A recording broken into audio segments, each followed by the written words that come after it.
বিশ্ব champion Emiliano মার্টিনেজকে কোনো ক্লাবই কিনতে চাইছে না। এর কারণ কি?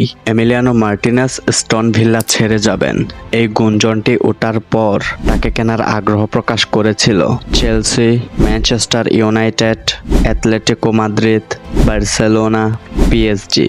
তবে এখন কেন তাকে কোনো ক্লাব কিনতে চাইছে না, সবকিছু নিয়েই আজকের মূল আলোচনা। এমিলিয়ানো মার্টিনেজকে সর্বপ্রথম কিনতে চেয়েছিল চেলসির বর্তমান গোলরক্ষক রবার্তো সানচেজের পারফরম্যান্সে চেলসি সন্তুষ্ট ছিল না এবং সেই জন্য দলের প্রথম চয়েস গোলকিপার হিসেবে এমিলিয়ানো মার্টিনেজকে তারা দলে ফেরাতে চেয়েছিল।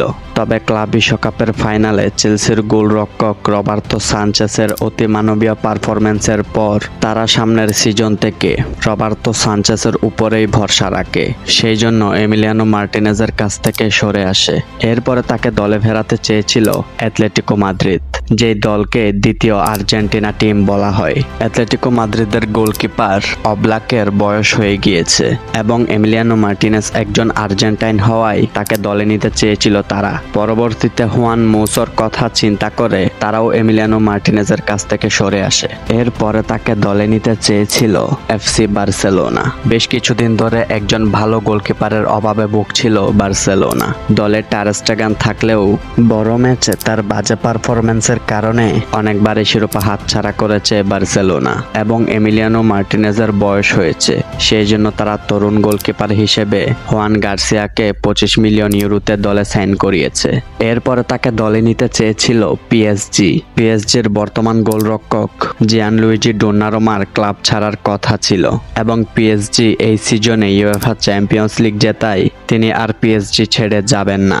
সেই জন্য তাদের আর গোলকিপারেরও দরকার নেই। সর্বশেষ তার জন্য আগ্রহ প্রকাশ করেছে ম্যানচেস্টার ইউনাইটেড এবং তারা এখনও এমিলিয়ানো মার্টিনেজকে নিতে আগ্রহী। ম্যানচেস্টার ইউনাইটেডের তাদের ইতিহাসের সবচেয়ে খারাপ সময় চলতেছে এখন। ম্যানচেস্টার ইউনাইটেডের গোলরক্ষক আন্দ্রে অনানার কিছু মিস্টেকের কারণে ম্যানচেস্টার ইউনাইটেড বারবার ভুগেছে এবং তারা আন্দ্রে অনানাকে বাদ দিয়ে ভালো একজন গোলকিপার ম্যানচেস্টার ইউনাইটেডে আনতে চাচ্ছেন।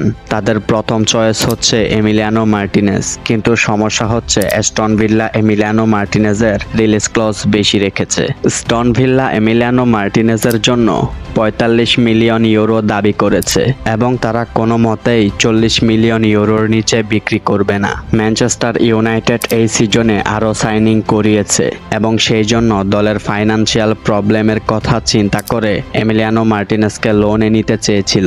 তবে অ্যাস্টন ভিল্লা স্পষ্টভাবে জানিয়ে দিয়েছে তারা লোনে না, সরাসরি বিক্রি করে দিবে এমিলিয়ানো মার্টিনেজকে। অ্যাস্টন ভিল্লা হয়তো তাদের ইতিহাসের সবচেয়ে বড় বোকামিটা করছে এমিলিয়ানো মার্টিনেজের রিলিজ ক্লজ 45 মিলিয়ন ইউরো চেয়ে।